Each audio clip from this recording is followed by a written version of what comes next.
Alright, here is the another video for chapter 6, which is the algebraic expression.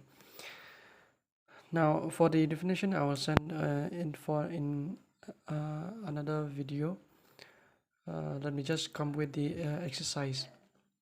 For the algebraic expression, in simple I can tell you that for the algebraic expression it comes from the algebra. Now in algebra it is the combinations of a number and the variable along with the mathematical operations or operators. Okay, that means it is a combinations of a number and the variable means the ABC or the XYZ. XYZ is the is very common to be used as the variable, and also along the operations, which means the plus, minus, divide and multiply. Those are the operation in maths. Right, that is in simple I can tell you. Now come with exercise 6.1. Write the algebraic expression for the following cases. Now what is given in question number 1 is that it is in words. So what we have to write in the answer is the algebraic expression. It is the expression. That means we have to represent in terms of plus, minus and the variable along with the number. That is the thing that we have to show. Now let me come with question number A, the sum of A and B. The sum here means plus. Okay, so the sum of A and B means we have to add or we have to plus A and B. That's it. We don't have to solve or simplify. We just have to show the expression. Okay, now coming with, I'll skip B, I'll come with C. 1/3 of the sum of X, Y and Z. So 1/3, what does it mean by 1/3? 1/3, it is 1/3. As you can see in your answer, 1/3 means it is 1/3. So of this it represents the multiply. It represents the multiply. So that means 1/3 of the sum of X, Y, Z. It means 1/3 of multiply with the sum. Sum, as we have seen in question number A, sum means plus. So we have to plus all these three variables, that is X, Y and Z. And when we plus, let us make inside the bracket, make them inside the bracket. Now coming to question number D, the sum of the square of A and B. The sum, again coming with this word the sum, we have to add. That's why we have plus in between A and B. Now with this square, what does this square represent here? The square means the square represent the power 2. That's why we have A square plus B square. Now if you look with question number A and question number D, almost similar, but the difference is with the power 2, because we have this word square, excuse me, because this square represents the power 2 for both of A and B.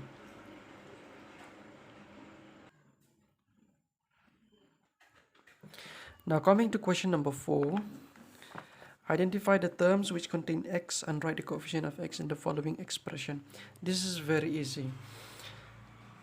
Now what is the meaning? Now we have to identify the terms. Okay, now what is the now we have two things we have to do in this question number 4. Identify the terms. Now we have to show the terms that contain x, only x. And also the second question is we have to write its coefficient. That means the coefficient of x in that term. Now coming to question number A, 4x plus 7y. 4x plus 7y. Now the term for the first part, okay, the term which contain x is 4x. Now we have two terms here. Now the first term is the term which contain x, and the second term is the term which contain y. Look with only the variable, forget about the number or the constant. Now with the variable, for the first term it contain x, and for the second term it contain y. Now the first part is that we have to show which term that contain x. So the term that contain x is 4x. That is the first term. Now the second part is coefficient of x. So the coefficient in that x is, in this term, is 4.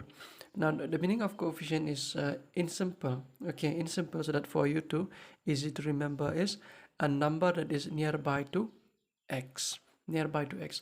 So the number that is near to x is 4. So the coefficient of x in this case it is 4. Now coming to, I think this is easy, you can refer by yourself. Now let me come with the next question.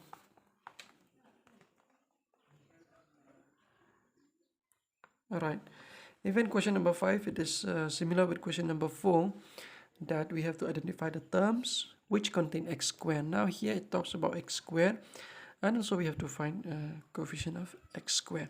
For this I will skip. I'll come to question number 7. Alright, question number 7, classify the following as monomial, binomial and trinomial. Now this is important. It might come during your test or exam about monomial, binomial and trinomials. If not the definition, but this question will come. Now first, before we come with the exercise, before we come with question A, B, C, you have to know what is the meaning of monomial, binomial and trinomial. You have heard about this, but let me just remind what is the meaning of monomial. Monomial, it talks about the term, about monomial and binomial and trinomial. It all talks about the terms, okay, how many terms we have in the expression. If it is 1, it will be monomial. If it is 2, it will be binomial, and if it is 3 terms, it is known as the trinomial. Let us come with the question. Question number A, it is 3x minus 4y. Now 3x minus 4y, so since the expression is having 2 terms, okay, I think better you have to write in words first before we come to conclusion.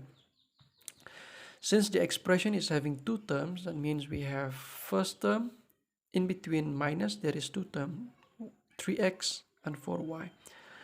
So this, the number or the variable that is separated by minus or plus, we can count on that how many terms do we have in the expression. So in this case, in question number A, we have 2 terms, 3x, and after 3x come minus 4y. So these are the 2 terms. So if the expression contains 2 terms, so that is known as the binomial. Now coming to question number B.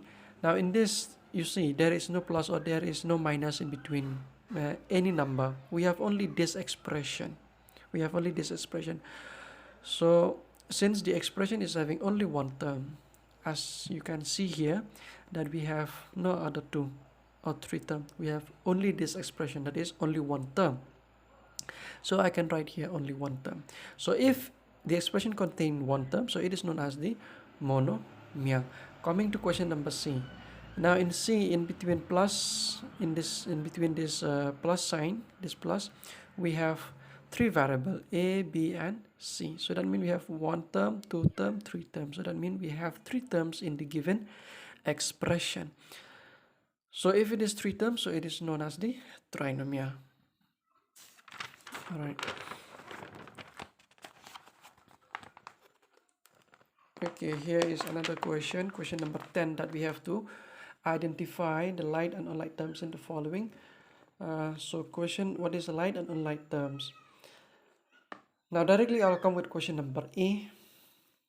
So 3x, we have the expression which is 3x comma minus 7x comma we have 10x. Now looking at the given, now when we come with light and unlight, we have to check for only 2 or 3 things. The first thing is about the variable. You must forget the constant or the number. Forget about the number. You have to look only with the variable, that is x, y, z, and also the power of the variable. That is the only 2 things as of now. You have to be very careful. For the light, okay, let us come with question number 8. 3x minus 7x 10x. The answer is like this. Since the variable with exponent in the terms are the same, so that means it is light terms.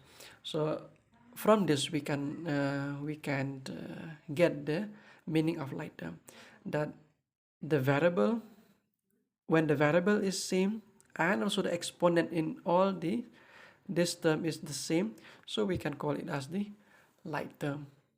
Now as you can see here the exponent mean the power. Okay, the exponent mean the power of the variable, so the power of the variable in the first one it is 1, second it is 1, third it is 1, and the variable is the same, so that's why it is known as the light term. Now coming to question number B, 4xy and then 7yz and 8xz. Since the variable in the terms are different, now without looking with the exponent, the variable here for the first one we have xy, for the second one we have yz. So if you look with only the first and the second, so there is a difference. Here we have x, here we have no x, here we have a y, here we have y, though we have y, but the two variable is different, x and z. Here we don't have z, here we have z, so that is the difference. So that's why we write like the variable in the terms are different. So if the variable are different, so that is on light term. Now next is number C. Number C we have xyz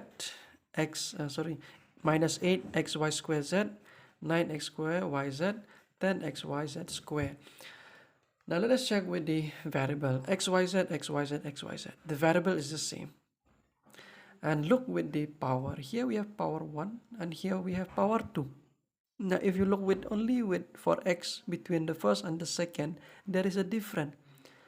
So if this power, even though we have x, but their power is different, so that is also considered as the unlike term. So that's why we wrote here as since the variable is the same but different in the exponent, so therefore it is unlike term. Now coming to it, question number 12, find the degree of the following polynomials. Now we have, I'll go with question number A and number C, the rest you can refer by yourself. Now in the expression for the polynomial here, x squared minus 4x plus 1. Now how do we know that the degree of the given polynomial is that much?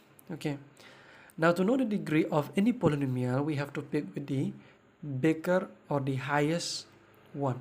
Okay, so we have to pick with the big power for the degree of the polynomial. So that's why now if you look with first we have three terms here, x squared is the 1, second is 4x, third is 1, so we have three terms. So for this first one, it is the power here is power 2, here is power 1, and here is 0. For a constant, the power is 0. So from all this power of the three terms, the big or the highest power is 2. That's why we wrote here like this. The highest degree in the given polynomial is 2 from term. I think it is better if we can show from which term that we pick this power 2 or the highest power. So here it is from this, from x2. Therefore the degree is equal to 2. Now coming to question number C, we have 4 terms. The first term is x cubed, second term is 3x squared y plus, and the third term is 3xy squared, and the last is y cubed. Now here the highest degree in given polynomial is 3. Now if you